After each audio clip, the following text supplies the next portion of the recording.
Hello everyone, I Assistant Professor Pragati Shetty from Department of Microbiology, KJ Somaiya College.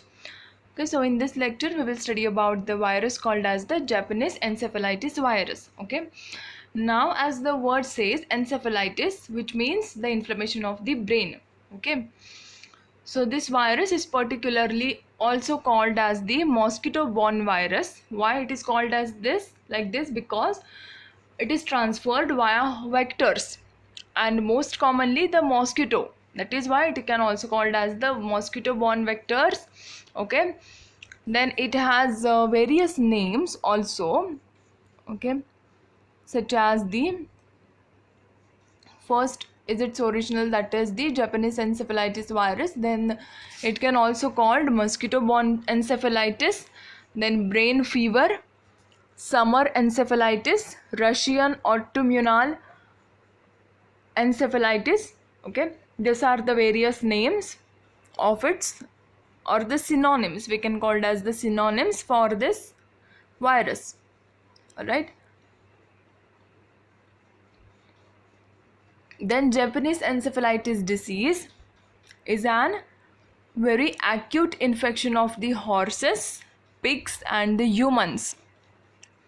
Okay, see, in this case the infections are majorly, that is 80 to 90% are affected in animals. Okay, and then sometimes incidentally the men can get affected due to this virus. Okay, and therefore it is also can be called as the zoonotic disease. Okay, because it is related with the animals, and in the animals also it is primarily affected in the horses.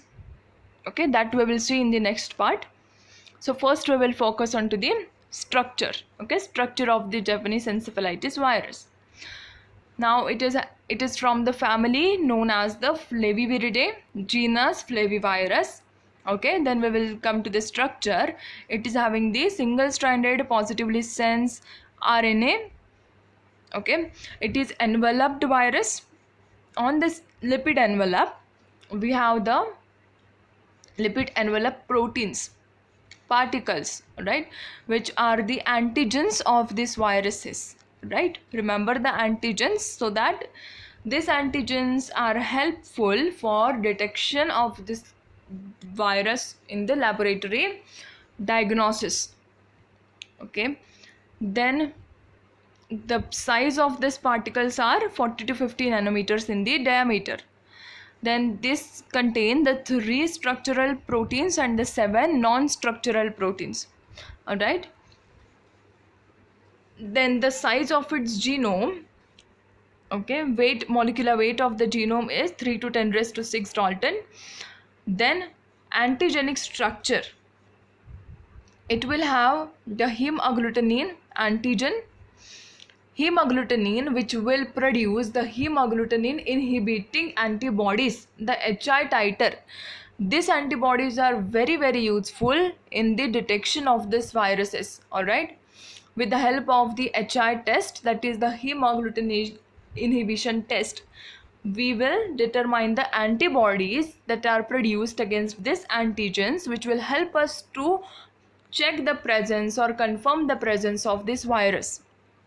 Okay, then it is having complement fixing antigens and the neutralizing antigens. Okay, complement fixing also we can determine using the complement fixation test, and the neutralizing antigen we can determine using the neutralization test. Okay, that will produce the neutralizing antibodies, right, that we can check with the help of neutralization test.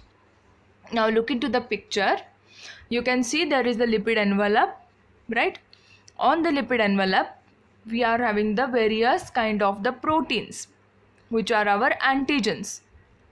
Okay, in that the hemagglutination inhibition antigen will be there, complement fixation antigen will be there, and the neutralizing agent antigens will be there. All right, now after the lipid envelope, beneath it there is the protein capsid. Protein capsid will protect the nucleic acid, the genome. Okay, what is the genome? Single stranded positive RNA, right? Then it is also containing the polymerase, RNA polymerase, which will help to polymerization of their genome, right? Then they have mentioned the spike projections, which are spike projections that are proteins, antigens we have discussed earlier, that are facing outwards. Okay, so this will help the virus to attach onto some surfaces, the site of the infection, and penetrate into the host body. Okay, this is the structure and the genome of the JE, that is the Japanese encephalitis virus. Okay, which causes Japanese encephalitis disease, right? Now we will see what are the resistance properties. Okay, so we can say it can get deactivated, or the activity is getting inactivating at the temperature 50 degrees, say 56 degrees Celsius for 30 minutes of heating. Okay, whereas its thermal inactivation point is 40 degrees Celsius, which means at 40 degrees Celsius its activity will get stopped, the virus will inactivate it. Alright, then the pH, it is affected by the acidic pH ranging from 1 to 3, and it is stable in the alkaline pH ranging from 7 to 9. Okay, then there are certain disinfectants we can use, or chemicals which can inactivate the virus. So which are they? Such as the ethanol, then formaldehyde, glutaraldehyde, sodium hydrochloride, right? Along with the some common detergents, then organic and the lipid solvents. Okay, now that is also sensitive, the virus is also sensitive to the UV rays and the infra and the gamma rays. Okay, this is the resistance property for the Japanese encephalitis virus. Alright, now we will see the epidemiology. Now what points will come into the epidemiology? We have distributed 4 points. Okay, you can see, namely it is the geographical distribution. Okay, it will comes to the places or the data recorded in the various areas in the world or in the countries. All right, then second will be the host, what is the host range of the virus. Then third will be how the virus will get transmitted, and the fourth is morbidity and the mortality rate that are affected due to this virus. Okay, so first we will see one by one. Coming to the first, that is the geographical distribution. In that, it was reported as the endemic in the temperate and the tropical regions of the Asia. Okay, temperate region and the tropical regions of the Asia. It was reported or recorded that the virus is able to cause the endemics. What is an endemic? A disease which is caused in a very limited population or very controlled population. Okay, a distinct number of people is present, or very small part of the region or the area is present, that is called as endemic. Okay, after endemic there will be epidemic. Epidemic is what? Certain countries. Okay, and the pandemic is what? Whole world is infected. Okay, now we can take the example of current situation, the coronavirus, that is the pandemic, right? We called it as the pandemic. Why pandemic? Because the whole world, whole population is getting suffered, right, from that due to that infection. That is called as the pandemic. Endemic is in lower limits, in the lower amount. Then second point, it will reduce its prevalence in the Japan. Okay, then it has not occurred in the US. In the US it was not occurred earlier, and in India also it has shown to cause the epidemics, right? Epidemics, as I mentioned, is the certain countries or countries or some of the countries. All right,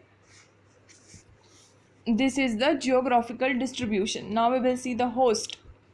Who are the host for this virus? Now, as we discussed earlier, this virus is basically the zoonotic, right? It will cause the zoonotic diseases. That is why it will primarily affect the animals. In the animals also, the horses are primarily get affected, okay? And also along with the horses, the donkeys are the ones who are also very susceptible to this virus. Then pigs. Now pigs will not get affected. Pigs will act as the amplifier for that virus, okay? We know the PCR machine, right?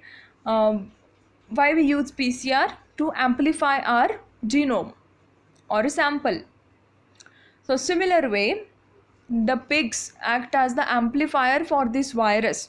Virus will enter into the pigs, they will amplify themselves and remain in their body, okay?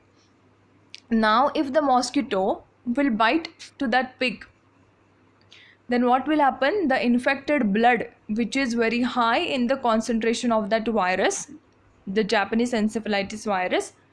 Why high? Because it is amplified very much. It amplifies very rapidly, and it produces very high concentration of itself into the pigs. Therefore, that blood, that viremial blood will get entered into the mosquito. Now mosquito will act as the vector, and then mosquito will bite to the host, okay? Now the natural maintenance reservoir for the JE virus are birds, which means they will receive the virus from the mosquito. If the mosquito bites it, then the blood will enter, along with the blood the virus will enter, right? Birds of the family Ardidae, okay?